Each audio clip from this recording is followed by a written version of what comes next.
Yo, yo. Let's talk. Let's have a talk. Let's have a talk. Let's have a talk. Um, let's have a talk. And I know this is gonna be one of those situations where you might say, well, this is rich coming from you, clan, in which all you do is criticize DJ, and all you do is talk about what you don't like about DJ.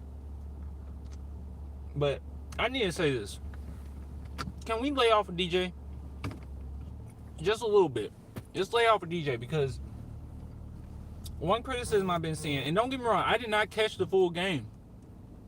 I did not catch the full game last night.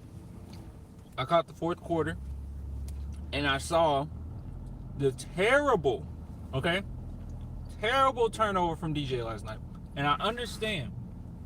I understand that when you see turnovers, especially in crucial situations, we're quick to automatically just blame that player for all our problems, and he's the reason we lost that game. DJ is not the complete reason why we lost that game. Me looking at the stats, me looking at the highlights, me trying to, just figure out what was going on, saw some of the post-game stuff. Pop was not happy. Pop was pissed off. Pop basically said that 4 or 5 players went out to lunch last night. And that's why they didn't show up, because they mentally weren't in the game. DJ, from what I've seen from DJ, he has played his best few games in the past week of his career, in my opinion. I don't care about the stats. I think DJ overall has played great. With that being said, I think that it's highly, highly important that we maybe, possibly, potentially just lower our expectations as far as what we're expecting DJ to be. DJ is an excellent player. He's an excellent, two-way. Well, he's an excellent defender. He's facilitating better, picking his poison better. He's a good vocal guy. He wants to win. He's a hard worker. And his attitude is contagious. But with that being said, I know it's one thing that we don't want to admit as Spurs fans, or as just NBA fans in general, but there is a hierarchy when it comes to who you should be looking to, or who you should be pointing the finger at as a fan and say that needs to change. And right now for the Spurs, I'm not going to point the finger at DJ.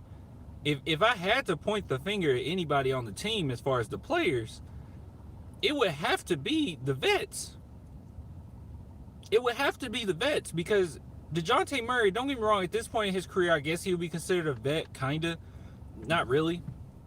But in this point on the team, this point with our vets and whatnot, if they're not coming to play, if they're not fully in the game, how do we expect everyone else to fall in line? DJ, don't get me wrong, everybody needs to be accountable, okay?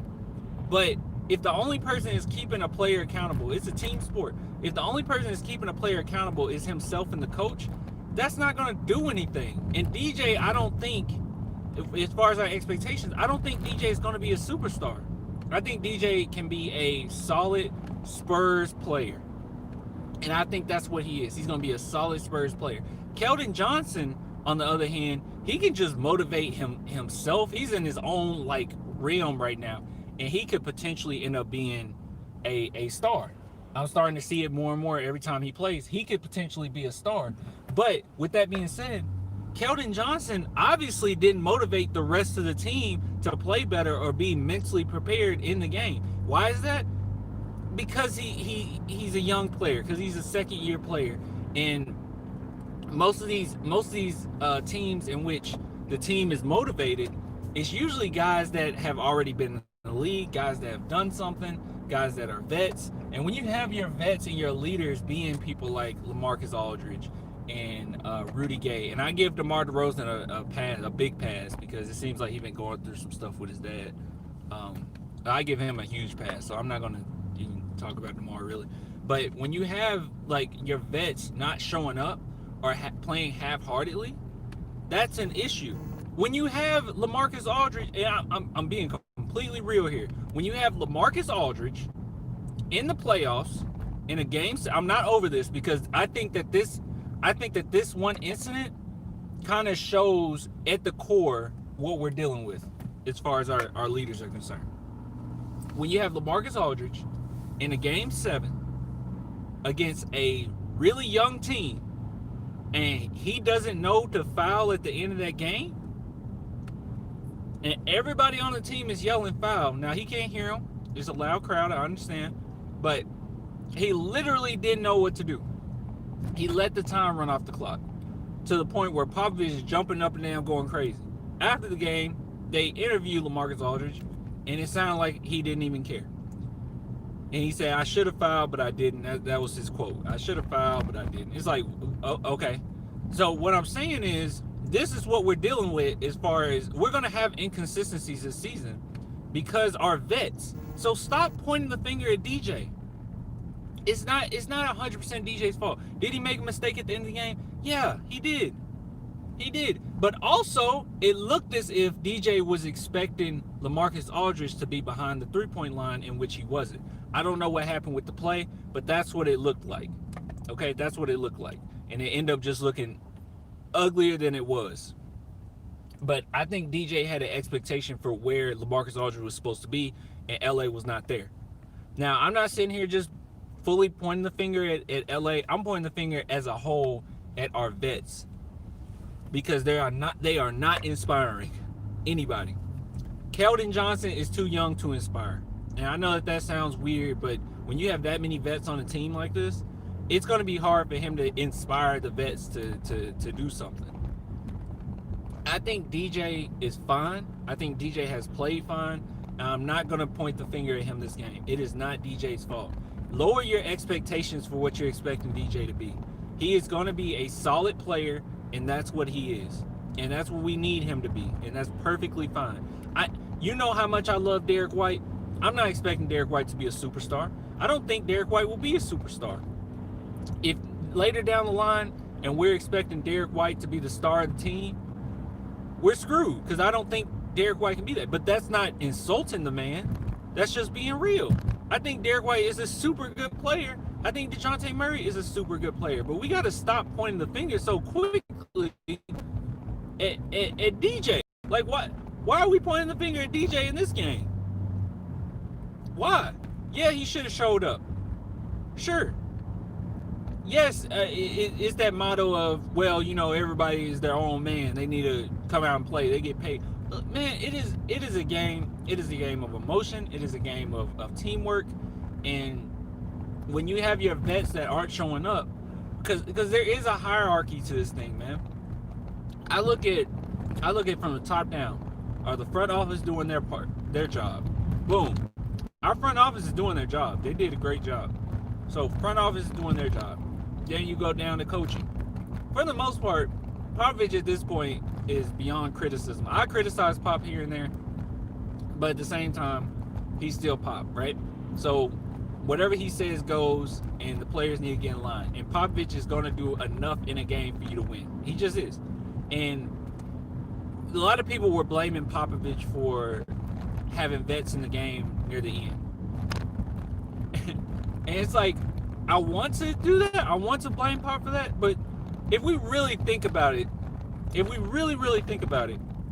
with Pop having these vets at the end of the game, isn't that what you expect? Wouldn't you expect your vets to be able to come into the game and finish because they're vets? Wouldn't we expect that? So my thing is, Popovich, I feel like is fine. He's Pop, all right? He's fine. But the blame, if you want to start the blame, it comes down to the players, man. It comes down to executing. It comes down to fighting. And it's too many, it's just way too many inconsistencies. And I think those inconsistencies come from the vets. Now, when it comes to DJ, I saw somebody in the chat says, stop the excuses. I'm sure he's just talking about, like, overall. But if you are referring to me, I never gave, like, DJ an excuse at all. Like, I think that he needs to play better, but I think that the team as a whole needs to play better. And I think DJ has been fine for the most part. I think that the veterans just have to stay consistent but I don't think it's in them, and that's what's messed up. I do not think it's in them. I don't think it's in the vets to be consistent. I don't. I don't. I don't think it's in. No, you got to have a certain type of drive, man. I don't think it's in those guys. I don't. At this point in their careers, I'm not expecting LA to be great every night. I'm just not. I'm just not. I'm expecting LA to have good games and then a game where he puts up like 5 points. Like, I can see it happening. I can see it happen. DeMar DeRozan has been fine. This last game, yeah, you know, it is what it is, you know, with the situation he got going on. But for the most part, dude, come on, you got to be consistent, and I just don't see that happening. One thing that we had in the past was we had the big three. We could always lean on the big three. I've seen a lot of Spurs games, you guys as well. I cannot recall a game in which Tim Duncan took a night off. I could recall maybe a few games that Tim Duncan didn't have a good game, but none in which he took the night off, in which he wasn't trying. I can't recall. I can't recall a game in which Manu Ginobili didn't try, that he didn't care. I can't recall it. Same with Tony. I can't recall it. And when you have solid vets like that, not even just the talent, but just the fact that they're not going to give up, that they're going to continue to be consistent and continue to, you know, have their mind mentally in the game, in which nothing will distract them from the game that they're playing. That's something special, and it helps the young guys. It helps young guys grow. But just replace those vets with Rudy Gay, LaMarcus Aldridge, and, you know, I'm not blaming DeMar for this last game, but, you know, DeMar DeRozan, because DeMar DeRozan can be inconsistent at times. At times, he's not that inconsistent. He's probably the most consistent vet we have, or, well, other than Patty, obviously. Okay, we're not talking about Patty here, so I'm not throwing any shade at Patty. But when you have those guys, and these are stars, okay, well, not Rudy. Well, Rudy Gay at one point in his career was a star. Okay, Rudy Gay was a star at one point in his career. So I'm going to say they're stars. When you have these three stars and you're replacing them with, you're replacing the big three with these three stars, you're going to see inconsistencies, no matter what. And Pop has always leaned on his vets in certain situations. But Pop has also shown this season that he doesn't mind leaning on the young guys at times. I mean, freaking Keldon Johnson put up, 29 points, right? Last night? So he will lean on the young guys. He'll let the young guys go if they, you know, they got the hot hand. He'll let you finish. But for the most part, man, you got to look at these vets. You said 29. Yep. Yeah. You said LA looked. Let me see what Ruru said. LA looked tired and drained when he came in the building. Patty really rushed shots and making poor shot decisions. DeMar should have just sat out. And what was your last point? He wasn't mentally there. Yeah. He wasn't mentally there.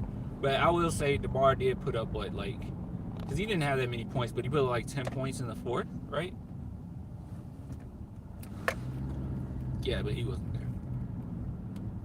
Yeah.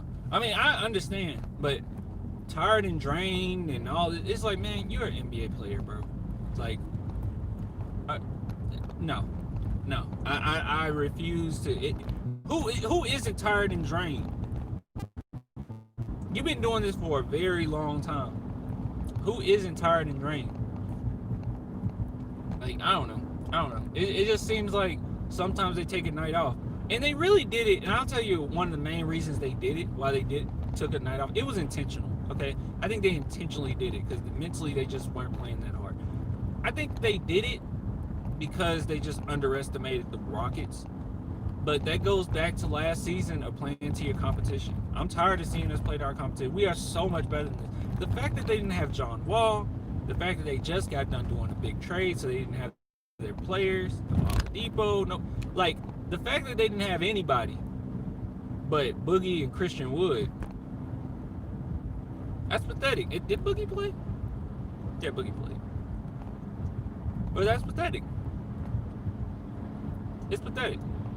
They didn't have anybody. They had nobody.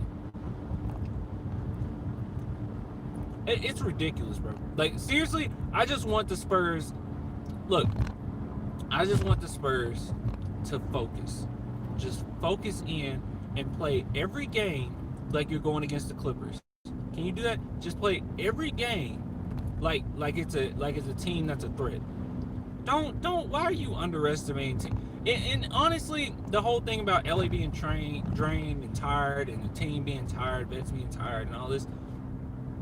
The best way to reserve your energy is destroy a team. Destroy them. Put all your energy into the first half. Destroy them, especially the Rockets, which we had every chance to do when they don't even have like their players. Destroy them. And once you destroy them, you'll be able to sit more in that game. Destroy them. Come in focused, keyed in, with the award, with the reward of taking the rest of the night off. Because that's what the Spurs would do. That's the Spurs I'm used to. I'm used to the Spurs coming in, a team that's a weaker team, and we demolish them. So we can take a night off. But this whole thing of, well, it's just, barely play and we'll still scrape by with the win. Like, that's not championship basketball. That's not even playoff basketball. That's not even 8th seed basketball. It's weak. But like I said, man, don't blame DJ. Okay? It's not DJ's fault. He made a mistake at the end. It was some BS. Okay, you can't make mistakes like that. But I didn't. I'll tell you this: the last thing I've been thinking the last few games is DJ's fault. That's the last thing I've been thinking. And I'm quick. If I see it, I'm quick to jump on here and criticize. But as far as DeJounte Murray right now, that's the last thing I've been seeing is DJ's fault. That's the last thing on my mind is DJ. I think DJ has been all right. I didn't go out of this last game, even with that turnover at the end. I did say, oh, come on, DJ. But then at the same time, I also was looking at it as I saw him in LA communicating. You don't know what they're saying, but it did look as if DJ expected LA to be at a certain spot. And it's just like it's contagious when players are playing hard, when you have a Tony Allen or something on your team. Just like when that's contagious, it's also contagious when you have losers on your team. That's contagious as well. So if you have vets that are okay with losing or okay with playing half-heartedly, it's contagious too. And next thing you know, you got guys who do want to fight, like DJ, making silly mistakes like that. It's contagious. You got to be on the same line. You can't just have one player playing hard, especially if that one player isn't even seen as our star player yet. So, no.